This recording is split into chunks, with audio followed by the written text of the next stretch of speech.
നമ്മുടെ മാങ്കോസ്റ്റിൻ വിളവെടുപ്പെല്ലാം കഴിഞ്ഞു. ഒക്കെ ചെടികൾ നിറയെ തളിരും കാര്യങ്ങളുമായി. വീണ്ടും അവർ നല്ല വളർച്ചയിലേക്കുള്ള കാര്യങ്ങളും ആയി. ഇനി നമ്മൾ ഇപ്പം ഈ ചെടികൾക്കൊക്കെ നമ്മൾ ഇവിടെയൊക്കെ വളം കൊടുത്തതാണ്. ഏറ്റവും അപ്പുറത്തെ താഴേക്കും അപ്പുറത്തെ പറമ്പിലും ഒന്നും നമുക്ക് വളം ഇടാൻ പറ്റിയില്ല. ഭയങ്കര മഴയായിപ്പോയില്ലേ. നമ്മൾ നോർമലി മെയ് മാസത്തിൽ വളം കൊടുക്കണതാ. ഈ കൊല്ലം നമ്മൾ ചാണകം അല്ലെങ്കിൽ ആട്ടുംകാട്ട കൊടുക്കാറ്. അപ്പോൾ നമുക്ക് ചാണകമാണ് ഇടാൻ ഉദ്ദേശിച്ചിരുന്നത്. പക്ഷേ ബംഗാളിലൊക്കെ ഇലക്ഷനും കാര്യങ്ങളായതുകൊണ്ട് ഇവിടെ വളം കൊണ്ട് തന്നെ പാർട്ടിക്ക് പണിക്കാർ നാട്ടിൽ പോയി. അത് കാരണം നമുക്ക് പണിക്കാരെ കിട്ടാൻ വൈകിയതുകൊണ്ട് നമുക്ക് ചാണകം കിട്ടിയില്ല. അപ്പോൾ ഈ കൊല്ലം നമ്മളിപ്പോൾ ഇടണത് ജൈവവളം തന്നെ മിക്സഡായിട്ടുള്ള വളങ്ങളാണ് ഇട്ട് കൊടുക്കുന്നത്. അത് കഴിഞ്ഞിട്ട് നമുക്കിനിയിപ്പോൾ ഒക്ടോബർ ആകുമ്പോഴേക്കും നമ്മൾ വീണ്ടും വളം കൊടുക്കും. അപ്പോൾ അന്ന് നമുക്ക് മഴയും കാര്യങ്ങളും ഇല്ലെങ്കിൽ ഒന്നില്ലെങ്കിൽ ചാണകം കൊടുക്കാം, അല്ലെങ്കിൽ തമിഴ്നാട്ടിൽ നിന്ന് കിട്ടണ നല്ല കമ്പിക്കൂട്ടിലെ കോഴിക്കട്ടം കിട്ടും. അപ്പോൾ അത് കൊടുക്കാം. അങ്ങനെ ഉദ്ദേശിച്ചിരിക്കണേ. ഇപ്പോൾ കപ്പലിൻ്റെ പിണ്ണാക്ക്, വേപ്പും പിണ്ണാക്ക്, എല്ലുപൊടി ഇതെല്ലാം മിക്സായിട്ടുള്ള ഒരു വളം കിട്ടും. അതാണ് നമ്മളിപ്പോൾ ഇട്ട് കൊടുക്കുന്നത്. ഇവിടെ ചാണം ഇതുപോലെ കിട്ടാൻ കാര്യങ്ങളും ബുദ്ധിമുട്ടാണെങ്കിൽ നമുക്ക് ഇട്ട് കൊടുക്കാവുന്ന നല്ല വളമാണ്. ഈ മാങ്കോസ്റ്റിൻ മരം നമുക്കിപ്പോൾ കഴിഞ്ഞ കൊല്ലം കായ്ച്ചതാണ്. ഈ കൊല്ലവും നിറയെ കായ ഉണ്ടായിരുന്നതാണ്. എല്ലാം പഴുത്ത് തീർന്നു. ഇത് തളിരാവുന്നുള്ളൂ. ഇതിന് നമുക്ക് വളമിട്ട് അവിടം വരെ എത്തിയിട്ടുള്ളൂ. ഈ പോയിൻ്റ് ഇവിടം വരെ വളമിട്ടെത്തി. ഇപ്പോൾ ഈ ജാതിക്കൊക്കെ നമ്മൾ വളം കൊടുത്തതാണ്.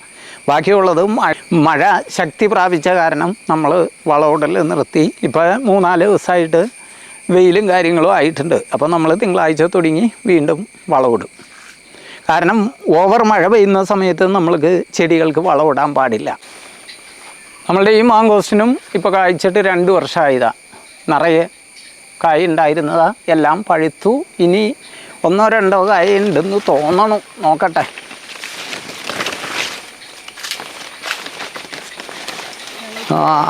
ഇതൊന്ന് ഇതിപ്പോൾ ഒരേ കായ ഉണ്ടായിരുന്നു. ഇതിപ്പോൾ ഏറ്റവും ലാസ്റ്റ് ചെറിയ കായകളാണ്, പഴുത്ത് വീണതാണ്. അങ്ങനെ ഇനി ഇതിലില്ല, തീർന്നു. സ്റ്റാർട്ടിങ്ങൊക്കെ നല്ല വലിപ്പമുള്ള കായകളായിരുന്നു. ഇപ്പോൾ പറഞ്ഞു വലിപ്പത്തിൻ്റെ കാര്യം, പ്ലാന്റിൻ്റെ വലിപ്പം, സൂര്യപ്രകാശം തിന്നു.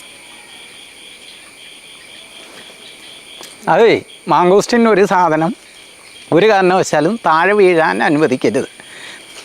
താഴെ വീണ് കഴിഞ്ഞാൽ അത് കേടുപോലെയാവും. നമ്മൾ കായ്ക്ക് പറിച്ചെടുത്തിട്ട് അല്ലെങ്കിൽ വലത്തോട്ടിക്ക് പറിച്ചിട്ട് വേണം നമ്മൾ യൂസ് ചെയ്യാൻ. ഇത് പലർക്കും മാങ്കോസ്റ്റിൻ താഴെ വീഴുമ്പോൾ പറക്കിയെടുത്താലും കുഴപ്പമില്ല എന്ന് വിചാരിച്ചിട്ട് എന്നിട്ട് പറയും മാങ്കോസ്റ്റിൻ കേടാണെന്ന്. ഇപ്പോൾ ഈ കഴിഞ്ഞ ദിവസം നമ്മളുടെ കോഴിക്കോട് നിന്നോ എവിടെ നിന്ന് ഒരാൾ വിളിച്ചിരുന്നു. അപ്പോൾ ഇത്തിരി പ്രായമുള്ള ഒരാളാണ്. അപ്പോൾ ആൾ വിളിച്ചിട്ട് നമുക്കത് മനസ്സിലായില്ല. ഫസ്റ്റ് മാങ്കോസ്റ്റിൻ ഉണ്ടായിപ്പോൾ തുടങ്ങി കേടാണ്. ആദ്യത്തെ കൊല്ലം വലിയ കുഴപ്പമില്ലാണ്ട് കിട്ടി. ഇപ്പോൾ ഭയങ്കര കേടാണ്. പുള്ളി അതിൻ്റെ ഫോട്ടോ ഒക്കെ ഇട്ട് വന്നു. അപ്പം ഞങ്ങളിത് എന്താണാവോ എന്ന് വിചാരിച്ചു. ഇത് താഴെ വീണതാണോ എന്ന് ചോദിക്കാനും വിട്ടുപോയി. അത് കഴിഞ്ഞ് കുറച്ച് കഴിഞ്ഞപ്പോഴാണ് വീണ്ടും പുള്ളി ഇങ്ങനെ ഓരോ കാര്യങ്ങൾ പറഞ്ഞു വരും. നമ്മൾ മറുപടി കൊടുത്ത് കഴിയുമ്പോൾ വീണ്ടും വരും.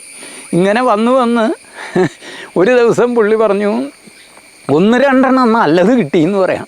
നിങ്ങളുടെ സ്ഥാപനത്തിനോ ഷോപ്പിനോ നഴ്സറിക്കോ സ്വന്തമായിട്ടൊരു വെബ്സൈറ്റ് വേണമെന്ന് ആഗ്രഹിക്കുന്നവർ ഈ വീഡിയോയിൽ കാണിക്കുന്ന വാട്സപ്പ് നമ്പറിൽ കോൺടാക്റ്റ് ചെയ്താൽ മതി. ഇപ്പോൾ ചോദിച്ച് പിടിച്ച് വന്നു കഴിഞ്ഞപ്പോൾ ഈ മാങ്കോസ്റ്റിനൊക്കെ താഴെ വീഴുന്നതാണ് പുള്ളി പറക്കണേ. അപ്പോൾ പുള്ളിയോട് ഞങ്ങൾ പറഞ്ഞു ഈ സാധനം പറിച്ചെടുത്തിട്ട് നോക്കാൻ പറഞ്ഞു. പറിച്ചെടുത്ത് നോക്കിയപ്പോൾ മാങ്കോസ്റ്റിന് ഒരു പ്രോബ്ലം ഇല്ല. ഇത് താഴെ വീണിട്ട് സംഭവിക്കണതാണ്. അതിന് പുള്ളി മാങ്കോസ്റ്റിൻ കേടാണെന്നും പറഞ്ഞിരിക്കണേ. അപ്പം നമ്മൾ ശ്രദ്ധിക്കേണ്ട ഒരു കാര്യമെന്ന് പറഞ്ഞാൽ മാങ്കോസ്റ്റിൻ താഴെ വീഴാൻ അനുവദിക്കരുത്. താഴെ വീണ് കഴിഞ്ഞാൽ അത് കംപ്ലൈൻ്റ് ആവും. നമ്മൾ ചെടിയിൽ നിന്ന് തന്നെ പറിച്ചെടുക്കണം. പിന്നെ മാങ്കോസ്റ്റിനുള്ള ഒരു പ്രത്യേകത എന്ന് പറഞ്ഞാൽ റംബുട്ടാൻ പോലെ ഫുൾ പഴുക്കണ വരെ ഇടേണ്ട ആവശ്യമില്ല. ഒരുവിധം കളറ് മാറി കാര്യങ്ങളും വരുമ്പോൾ നമുക്ക് പറിച്ചെടുത്താൽ നമുക്കത് ഇരുന്ന് പഴുത്തോളും, നല്ല ടേസ്റ്റും ആയിക്കോളും.